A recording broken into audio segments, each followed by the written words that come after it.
Tirik na tirik itong ating buwan guys, oh. Good morning, good morning, good morning. Napakadilim pa, no? Kanina pa ako nagising, mga alas 2 pa lang, ang ingay nitong mga motor na dumadaan. Grabe. Abot hanggang dito sa pangatlong kalye mula doon sa highway. Doon yung highway, mga sangkay, ayan. So puntahan natin doon sa highway, tingnan natin. Ayan, oh, may endurance na naman. Grabe yung mga tunog ng kanilang tambutso, talagang maingay. Abot hanggang doon sa, kahit nga doon sa pantalan abot yan. Nung una naririnig ko na sa pantalan ako, umaabot hanggang doon yung mga ingay ng tambutso nila. Talagang hindi ka makakatulog ng maayos ganitong mga oras. Dapat kasarapan pa ng tulog, no? Kaya puntahan natin dito sa highway. Dilim-dilim pa ng langit. Ano? Bakit kaya gustong-gusto nila yung ganyang sports, ano? Napakadelikado. Ang dami nang namatay niyan. Wala pang bantay dito sa kalsada. Dapat kada kanto mo may bantay yan, kasi pag may lumabas dyan na tamang-tama may dadaan, saktong may dadaan, talagang mapapahamak. Yan, yung mga malalaking truck.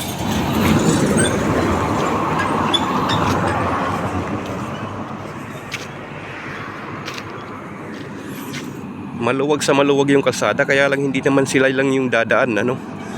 Ayan, tingnan mo yan guys.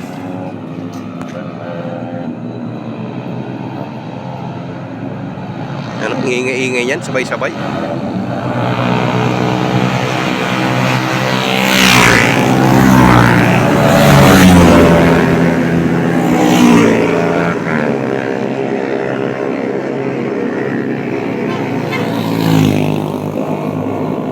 Bibilis niya, no?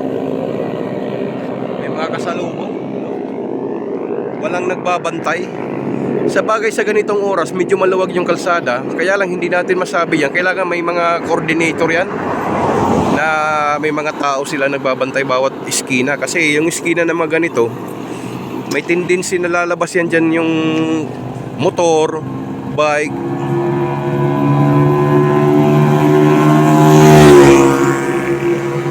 aso. Pag tinakbuhan niya ng aso dyan, malamang sa malamang, no?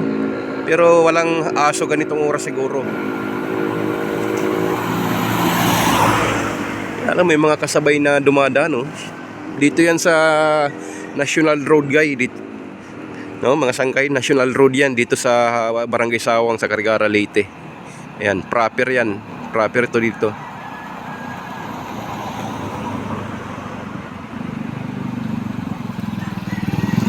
May mga kasabay na dumadaan.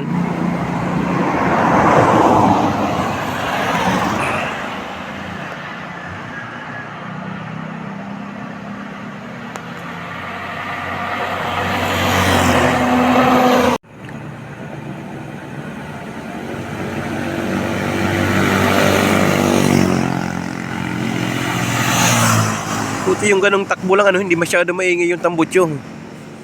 May mga gamit sila na talagang may ingay yung tambutso. Mag-overtake, delikado.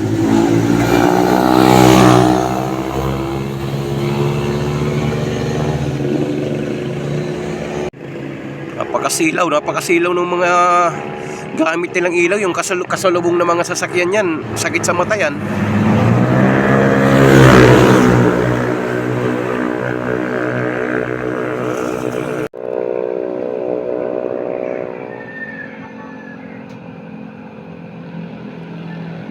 Grabe mga ilaw guys, ano? Dimdil na mga ilaw. Yan.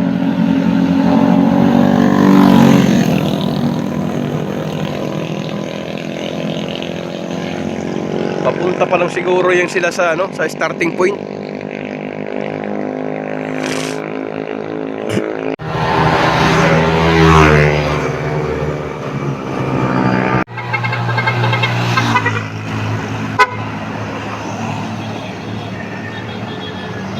Bang magmura, mga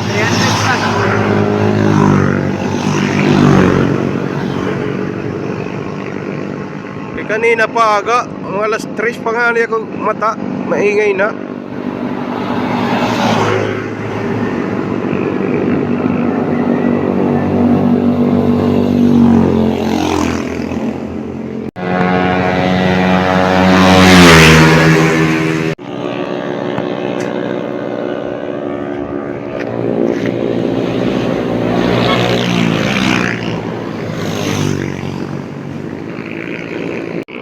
Ingay guys, no? Grabe. So may isang pumara dito, galing dun sa proper, sa 7-Eleven. Naghahanap siya ng pintilpin, gawa ng pipirmahan daw yung mga ID, yung mga darating doon.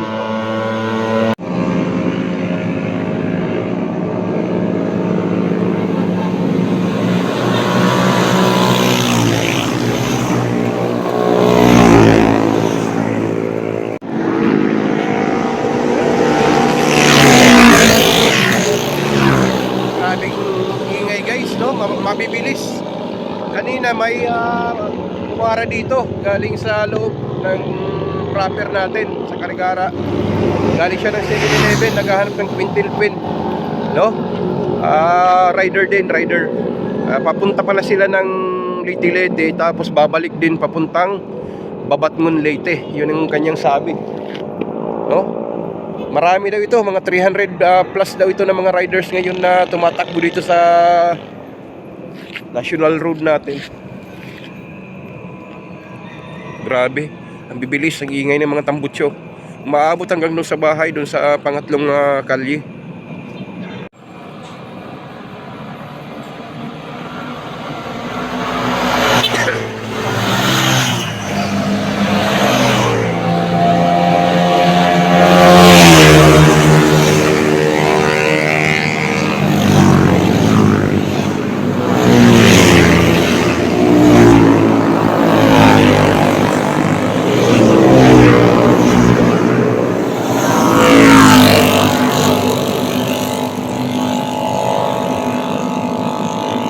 Bilis mga sangkay, no? Sana lang no, maging safety pa rin, walang mapahamak, no? Kawawa naman yung mga pamilya niyan pag napapahamak yan. Karamihan talagang patay, no? Sa bilis ng takbo, sa lakas ng motor, tulin.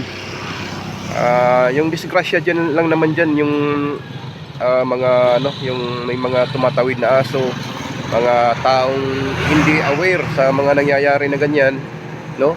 Tapos yung ibang mga motorista na talagang hindi alam, minsan nandito. Kanina may nakita nga ako, tumawid dito, mag-asawa, tumawid, malapit na, talagang nagdadatingan na yung mga riders na marami, mabibilis.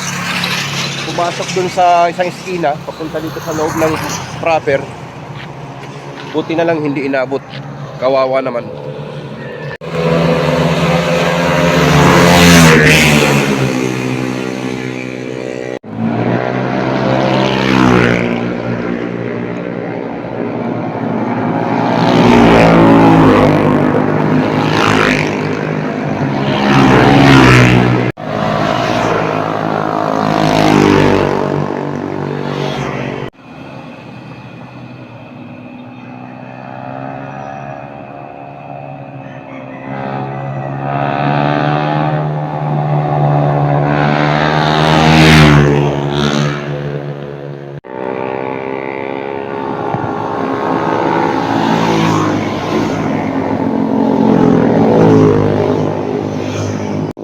Guys, 5 o'clock na, no? Uwi na tayo. Hayaan na natin yan sila. Sana maging safety lang yung mga takbo nila, no? Yung rides nila, walang may mapahamak na tao, maging hindi man riders, no? Sana safety lang yung lahat. Okay? Good morning, shout out sa ating lahat mga sangkay. God bless. Yeah!